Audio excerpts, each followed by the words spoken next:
ఎవరైనా మన దగ్గరకు వచ్చినప్పుడు ఎవరు ఊహించని గిఫ్ట్ ఇస్తే చాలా గొప్పగా అనిపిస్తుంది. దాని గురించి ఆలోచిస్తాం.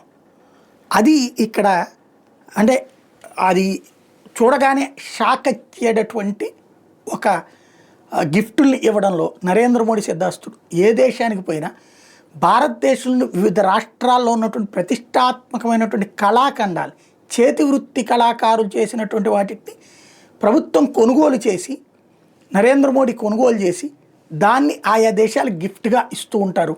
అది అక్కడ వాళ్ళని భలే ఆకర్షిస్తూ ఉంటుంది.